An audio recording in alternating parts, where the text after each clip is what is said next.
નમસ્કાર મિત્રો, એડવોકેટ સંજય પંડિત આપનું હાર્દિક સ્વાગત કરે છે. મિત્રો, મારી યુટ્યુબ ચેનલ કાયદાની વાતોમાં આપનું સ્વાગત છે.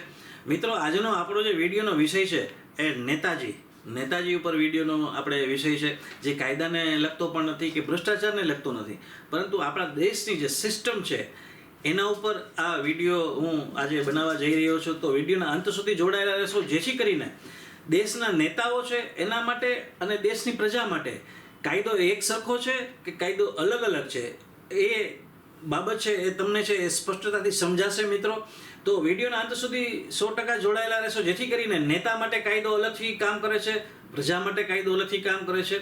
એનું જીવતું જાગતું ઉદાહરણ હું તમારી સામે રજૂ કરવાનો છું. મિત્રો, જે મિત્રો પ્રથમ વખત આજ મારી ચેનલ ઉપર આવ્યા છે એને વિનંતી કે મારી યુટ્યુબ ચેનલ કાયદાની વાતોને સબસ્ક્રાઈબ અને લાઇક જરૂર કરે. અને જો તમે ફેસબુક પ્લેટફોર્મ ઉપર હો તો મારા Facebook page legal talk with Sanjay પંડિતને જરૂરથી ફોલો કરશો. મિત્રો, આપણા ભારત દેશની જે વ્યવસ્થા છે એ સામાન્ય જનતાને છેતરે છે એવો સવાલ આપણા મનમાં ઘણી વખત ઊભો થાય છે. હવે એવો સવાલ શા માટે ઊભો થાય? તમે જાતે જ જુઓ કે જો નેતા એ છે તો એ 2 સીટ ઉપરથી ચૂંટણી લડી શકે, પરંતુ કોઈ વ્યક્તિ છે એ 2 જગ્યાએ મતદાન કરી શકતો નથી. અને જો તમે જેલમાં હો તો તમે મતદાન કરી શકતા નથી, પણ કોઈ વ્યક્તિ જેલમાંથી ચૂંટણી લડી શકે છે અને નેતા પણ બની શકે છે. મિત્રો, તમે જો ક્યારે જેલમાં ગયા હો, તમને જો કોઈ કેસમાં સજા પડી હોય તો તમારી પાસે જીવન તો હશે, પરંતુ કદ દિવસ તમને સરકારી નોકરી નહીં મળે. પરંતુ તમે ગમે એટલી વાર ગંભીર ઘટનામાં પણ જો જેલમાં ગયા હો તો તમે ચૂંટણી તો લડી જ શકશો.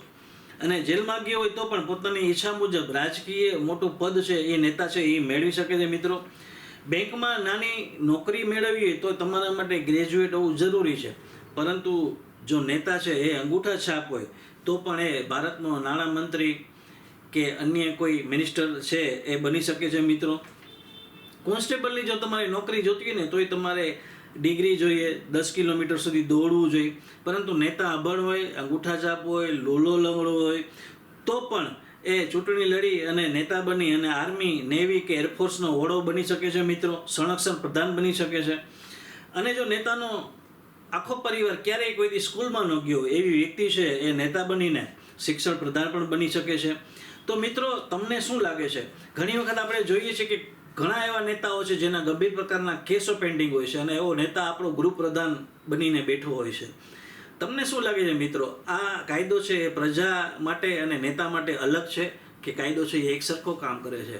આ સિસ્ટમ જે છે એ બદલાવી જોઈએ કે નહીં? પ્રજા માટે અને નેતા માટે કાયદો એક સમાન હોવો જોઈએ કે નહીં? તમારો શું અભિપ્રાય છે? કોમેન્ટ બોક્સમાં જરૂરથી મૂકશો. ફરી પાછો નજીકના ભવિષ્યમાં નવા વિડીયો સાથે આપની સમક્ષ રજૂ થઈશ. ત્યાં સુધી મને રજા આપશો. પોતાનું ખૂબ જ ધ્યાન રાખજો. Take care. જય હિન્દ.